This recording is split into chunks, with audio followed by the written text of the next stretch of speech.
Presentem Ferarca 2, més històries medievals valencianes, continuació del Ferarca 1, històries medievals valencianes, de Frederic Aparís i Vicent Baidal i Ferran Esquilatge, que ha sigut publicat per Llibres de la Drassana. Vicent, Frederic, Ferran, benvinguts. Un plaer estar aquí. Què trobem en este segon volum de més històries medievals? Què més històries medievals trobem? Vicent.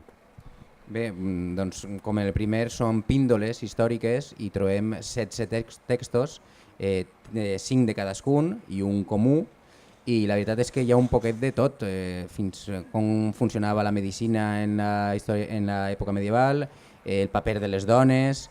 També ens ha eixit un llibre amb molt d'interès sobre la vida dels musulmans en aquella època, perquè hem de recordar que cristians i musulmans van conviure en el Regne de València durant tota l'edat mitjana, de 1278 fins a l'expulsió dels musulmans en 1609, i parlem, per exemple, de la crema de cocentaina per part dels musulmans o de la canya de sucre, el cultiu del qual també hi havia molts musulmans. I bé, doncs això, fins a 16 píndoles històriques, sempre buscant la divulgació i l'interès del gran públic. Com està la tria, Frederic, de les històries?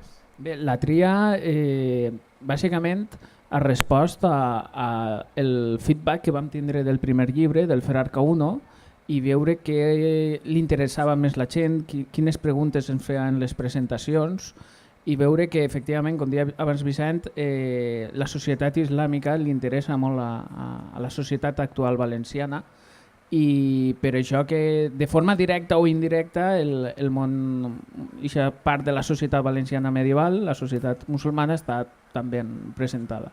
I després també diria que n'hi ha molta cuina. N'hi ha el tema de la canyamel, el tema dels torrons, el tema de les fires, on bàsicament el que es comercialitzava eren productes agropecuaris i, per tant, en definitiva, aliments. Fins i tot canibalisme, ja. I anava a esmentar-ho, la qüestió del canibalisme. Que ho explica Ferran, que Ferran és l'explicació del canibalisme. Sí, el canibalisme és curiós perquè és un tabú, normalment ningú de nosaltres pensaria en menjar carn humana ara, però era molt comú en l'alta de mitjana, quan en les fams, menjar carn humana quan no tenien altra cosa. Però després el que conta és com després es va convertir i aquest tabú va servir com a justificació per a les conquestes de societats on sí que existia canibalisme. Va ser un canvi en uns quants segles en l'època medieval molt curiós. Com se fa divulgació? Perquè esteu, jo crec que fent una llavor molt important de donar a conèixer la nostra història en uns llibres divulgatius que són llibres documentats però també llibres divulgatius, i té molt bona acollida. Per què ha tardat tant la història medieval, per exemple, que sempre ha sigut d'arxiu, polsegada, una història molt vulnerable, perquè en això des del romanticisme de buscar uns orígens anem a manipular un poquet de la història, no? Però feu aquesta divulgació. Sí, la veritat és que hi ha molt bona resposta del públic. Jo crec que ja hi havia demanda des de fa uns anys, però no hi havia una oferta per part dels historiadors, i ara nosaltres estem fent aquesta oferta. Per què no hi havia? La veritat és que no ho sé. La veritat és que és un problema que hi ha hagut sempre sí, en la societat valenciana, que en les universitats públiques hi ha un nivell de recerca molt alt, molt i molt alt, des de fa 40 anys que estem fent recerca molt bona, però no hi ha una segona línia de gent que explica aquesta recerca al gran públic. I la veritat és que és el que estem intentant fer ara.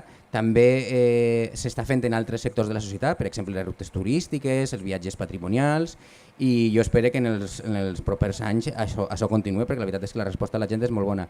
I també una cosa que hem intentat fer en este segon Ferarca és anar un poquet més enllà, i a banda de les píndoles històriques explicant això, l'origen del torró, la canyamel, el que siga, ha sigut fer unes recreacions literàries. Cadascun de nosaltres ha fet una recreació literària, Ferran sobre el setge de Montcada en 1234, com Jaume I va conquerir Montcada i va esclavitzar a 1.000 musulmans.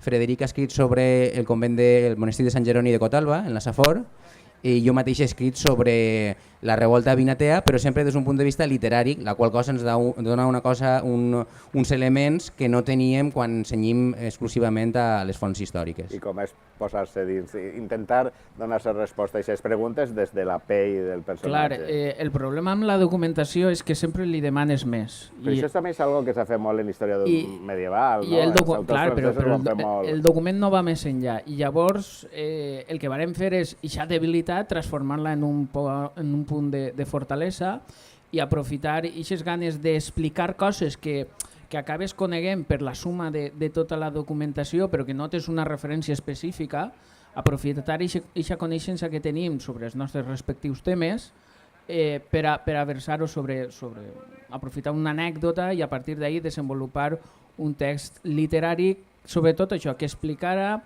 el que sovint no aconseguim fer visible a través dels documents i donar a conèixer això, aspectes des d'altres punts de vista, des del punt de vista dels vençuts, des del punt de vista d'un frare que comença, d'un novici que acaba d'integrar-se en l'orde dels Jerònims, que tampoc són massa coneguts, i en el cas de Vicent, doncs, les hores prèvies a la revolta, el que no es veia, no? I clar, això els documents no ho diuen, però podem fantasejar o podem aventurar amb una manera, exacte, això és el que anava a dir, en una forma versemblant, efectivament, com podria haver estat aquestes hores.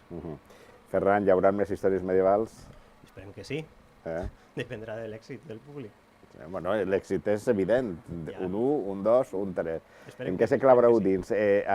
Umberto Eco sempre deia que després d'estudiar tanta teologia medieval i la bellesa i tants frares, va tindre la necessitat de matar un frare i per això va escriure el nom de la rosa. Vos passarà a vosaltres en alguns altres personatges que teniu per ahí? Pot ser. Els personatges històrics són molt... De quan en quan dius, este me cau bé, este no me cau bé. Depèn un poc d'això, sí.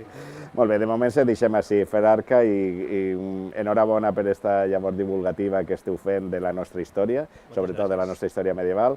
Ferarca 1, Ferarca 2, i presenteu així a la fira este Arca 2.